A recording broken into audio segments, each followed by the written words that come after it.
નમસ્કાર વિદ્યાર્થી મિત્રો, ગઈકાલે આપણે જે છે એ સી પ્લસ પ્લસ પ્રોગ્રામિંગની અંદર ડેટા ટાઈપ્સ જોઈ ગયા.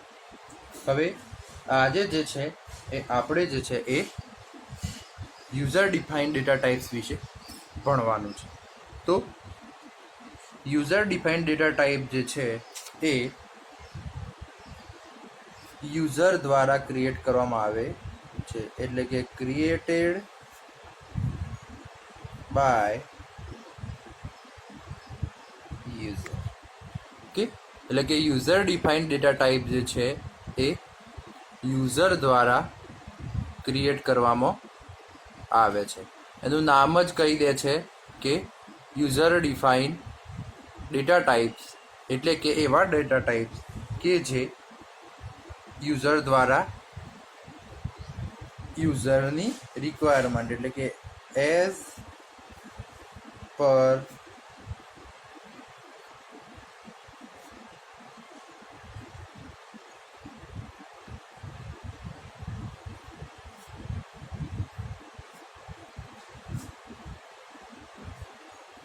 યુઝર દ્વારા યુઝરની રિક્વાયરમેન્ટ પ્રમાણે તૈયાર કરવામાં આવેલા ડેટા ટાઈપ એટલે યુઝર ડિફાઇન્ડ ડેટા ટાઈપ.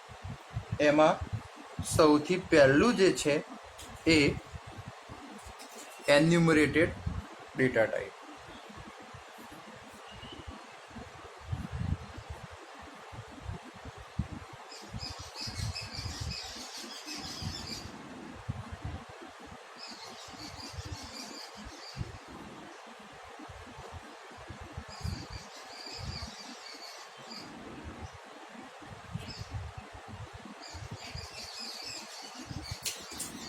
તો સૌથી પહેલાં જે છે એ આપણે જોવાના છે એન્યુમરેટેડ ડેટા ટાઈપ. તો enumerated data types allow us to create more than one symbolic constant at the same time in a single statement. એટલે કે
એટલે કે એન્યુમરેટેડ ડેટા ટાઈપ જે છે એ આપણને ફેસિલિટી આપશે શેની?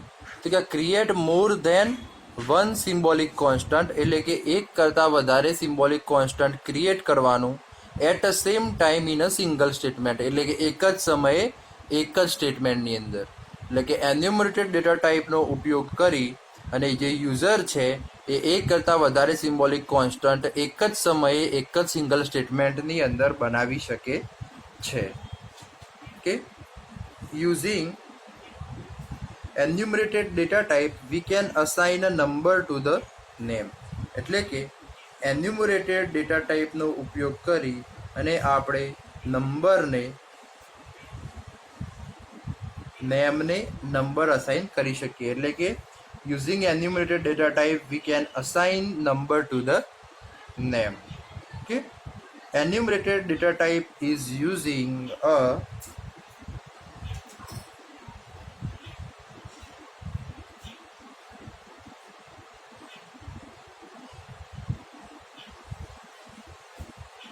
enum keyword. keyword કોને કહેવાય?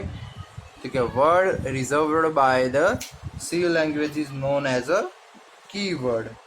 So here we create the enumerated data type using a enum keyword.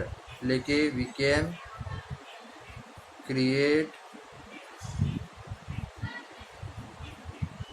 enumerated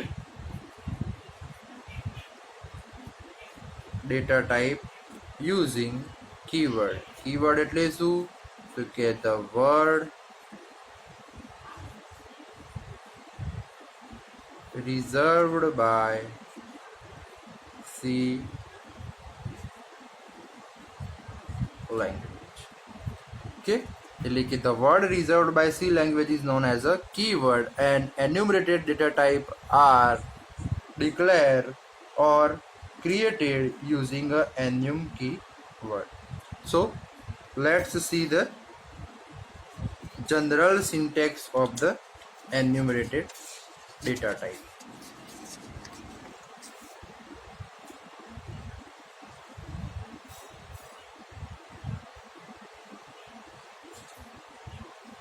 આપણે જોવાનું છે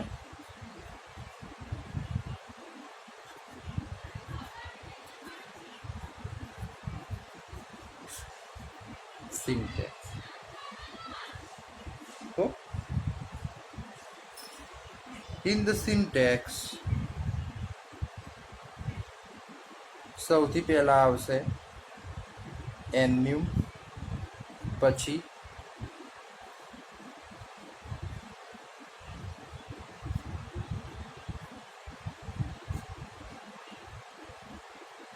ડેટા ટાઈપનું નામ અને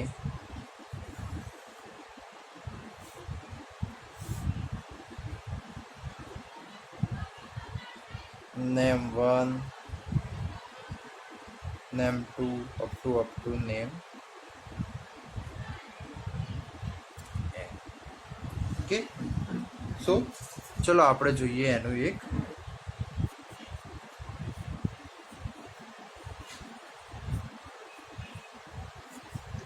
એક્ઝામ્પલ. તો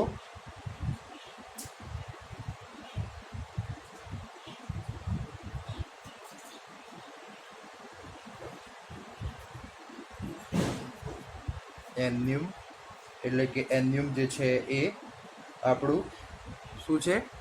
કીવર્ડ છે. ડેટા ટાઈપનું શું છે? નામ છે. ને પછી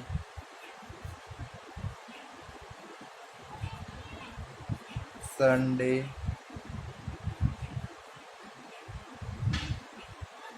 મંડે,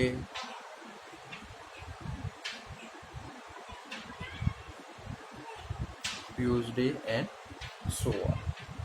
એટલે કે આ જે છે એ નેમ 1 2 3 છે. અહીંયા આ જે છે એ શું છે? enum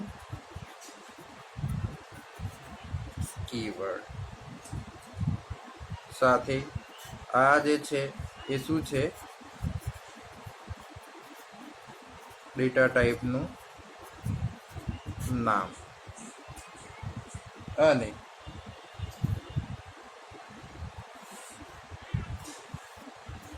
આ જે છે એ શું છે? ઓકે, તો આ જે છે એ ન્યૂલી ક્રિએટેડ ડેટા ટાઈપ છે જેનું નામ છે day. Okay, by default the name specified in the curly bracket are assigned value start from the 0. એટલે કે કર્લી બ્રેકેટની અંદર આપણે જે નેમ અસાઇન કરીએ છીએ તો નેમ જે છે એની વેલ્યુ જે છે એ સ્ટાર્ટ ફ્રોમ 0 એટલે કે 0 થી સ્ટાર્ટ થશે. If you wish to change the default value, then you can explicitly assign the value. Okay, એટલે કે જો તમારે આને આ વેલ્યુ જો તમારે ચેન્જ કરવી હોય તો પછી જે છે એ તમારે જે તે ડેટા ટાઈપને એક્સપ્લિસિટલી અલગથી લખવો પડે. કે if you want to create or change the default value, then you can explicitly assign the value as shown here. Okay, so let's see. Enum day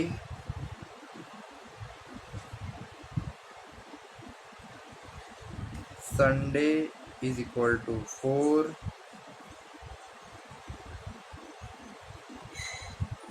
Monday and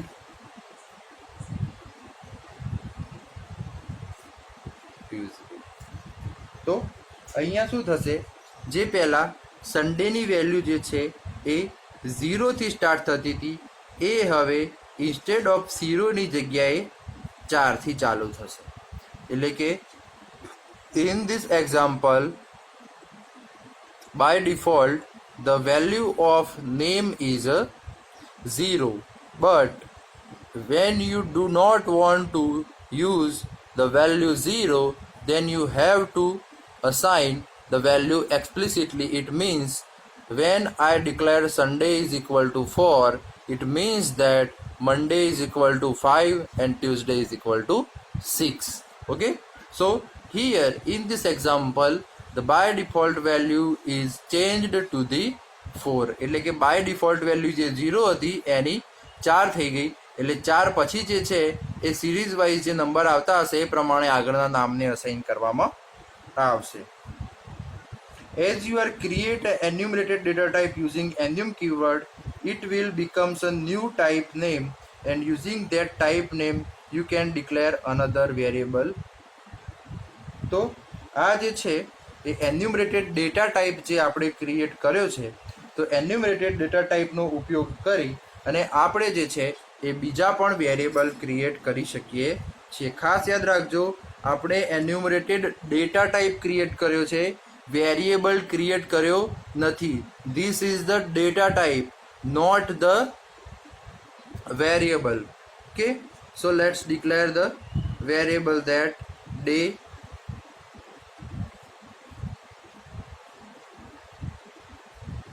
Wednesday. એટલે કે અહીંયા તમે જોઈ શકો છો કે ડે જે છે એ શું છે, ડેટા ટાઈપ, ડીટી એટલે ડેટા ટાઈપ, અને વેનસડે જે છે એ શું છે, તો કે એ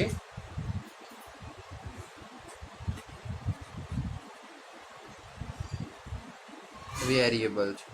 એટલે કે આપણે જે છે એ ડે ડેટા ટાઈપનો વેનસડે નામનો વેરિયેબલ જે છે એ ક્રિએટ કર્યો છે.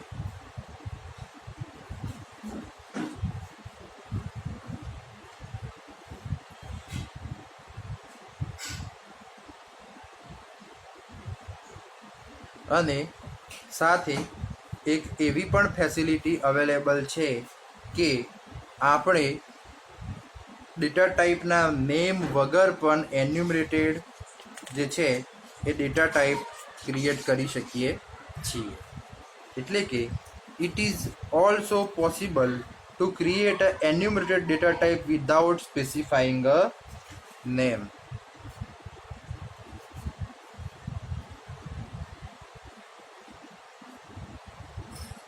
તો આપણે લખીએ, it is also possible to create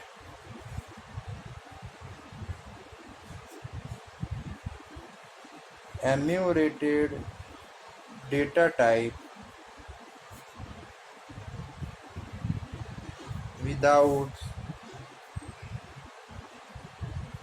specifying the name. For example તમે જોવા જાઓ તો ફોર એક્ઝામ્પલ એન્યુમ એટલે કે એન્યુમ આપણો કીવર્ડ, જાન્યુઆરી,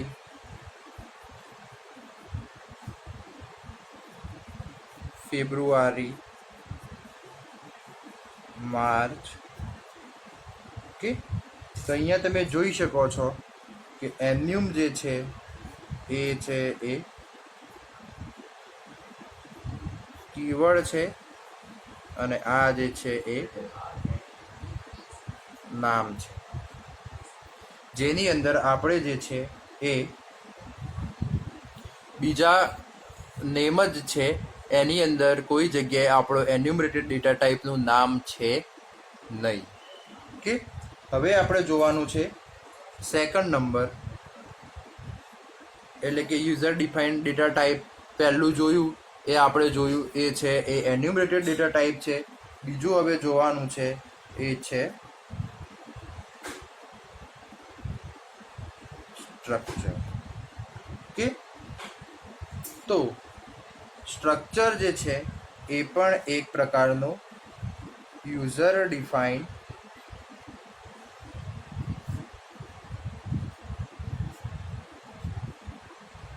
ડેટા ટાઈપ છે.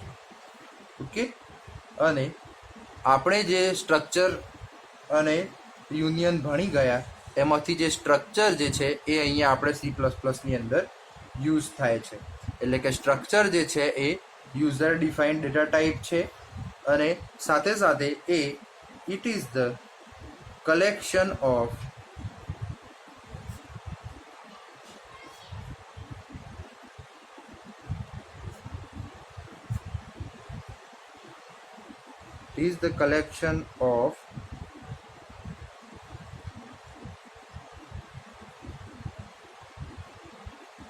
variable of different data type.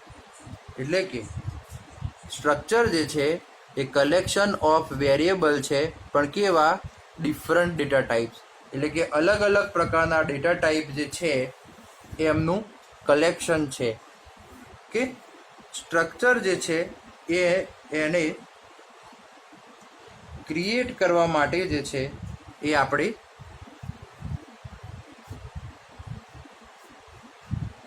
to create a structure we use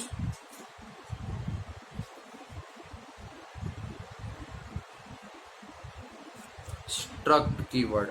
એટલે કે આપણે struct keyword જે છે એનો ઉપયોગ કરીએ છીએ. ચલો આપણે જોઈએ એનું.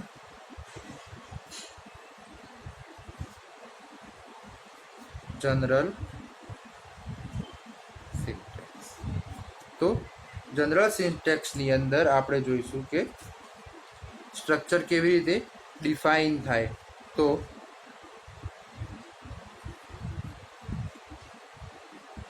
સ્ટ્રક્ટ એટલે કે સ્ટ્રક્ટ આપણો કીવર્ડ છે. સ્ટ્રક્ચર નેમ એટલે કે સ્ટ્રક્ચરનું નામ, અને એની અંદર આપણે જે છે અહીંયા data type variable 1 up to data type variable n સુધી. એટલે કે સ્ટ્રક્ટ એ જે છે એ આપણું કીવર્ડ છે,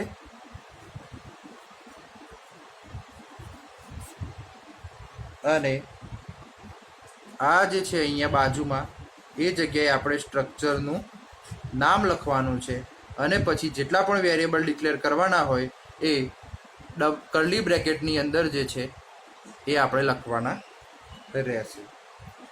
Once you define the structure name becomes a data type, and using that data type you can declare a variable of that type. એટલે કે જ્યારે તમે એકવાર સ્ટ્રક્ચર ક્રિએટ કરી દો છો તો એ વખતે સ્ટ્રક્ચરનું નામ જે છે એ ડેટા ટાઈપ બની જાય છે, અને એ ડેટા ટાઈપનો ઉપયોગ કરી અને તમે બીજા પણ સ્ટ્રક્ચર ક્રિએટ કરી શકો છો. તો ચલો આપણે જોઈએ એ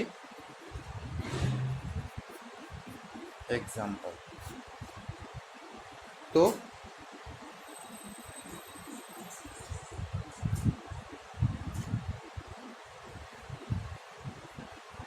સ્ટ્રક્ટ સ્ટુડન્ટ એટલે કે અહીંયા જે છે એ સ્ટુડન્ટ નામનું એક સ્ટ્રક્ચર ક્રિએટ કરવામાં આવ્યું છે, જેની અંદર ઇન્ટીજર રોલ નંબર એક વેરિયેબલ છે, ઇન્ટીજર માર્ક અને ફ્લોટ પર્સન્ટેજ.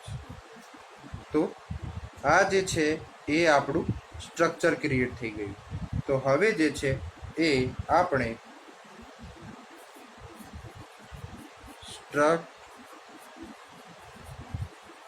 સ્ટુડન્ટ S1 એટલે કે અહીંયા આ જે છે એ આપણે S1 નામનો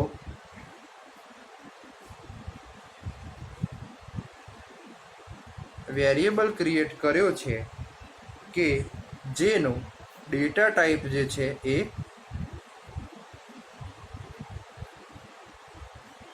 શું છે? સ્ટુડન્ટ છે. એટલે કે આપણે એક S1 નામનો વેરિયેબલ ક્રિએટ કર્યો છે જેને ડેટા ટાઈપ જે છે એ સ્ટુડન્ટ છે, અને એ સ્ટ્રક્ચરના મેમ્બર એક્સેસ કરવા માટે ડોટ ઓપરેટરનો યુઝ થાય છે. એટલે કે two access the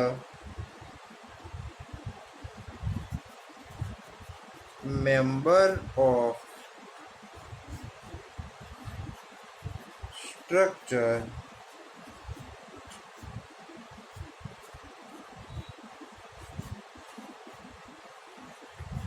dot operator is used. એટલે કે આપણે સ્ટ્રક્ચરના જે છે એ મેમ્બર એક્સેસ કરવા માટે આપણે ડોટ ઓપરેટરનો ઉપયોગ કરીશું. દાખલા તરીકે ફોર એક્ઝામ્પલ તમે જુઓ તો S1 dot roll number is equal to 1, પછી S1 dot mark is equal to 345, S1 dot percentage is equal to 73.34. તો આવી રીતે જે છે એ આપણે સ્ટ્રક્ચરના મેમ્બર જે છે એ મેમ્બર્સનો ઉપયોગ કરી શકીએ છીએ. ઓકે, સો આજના લેક્ચરમાં આપણે બે વસ્તુ જોઈ, એક એન્યુમરેટેડ ડેટા ટાઈપ અને બીજું જે છે એ સ્ટ્રક્ચર. આવતા લેક્ચરમાં આપણે જોઈશું બીજું નવું.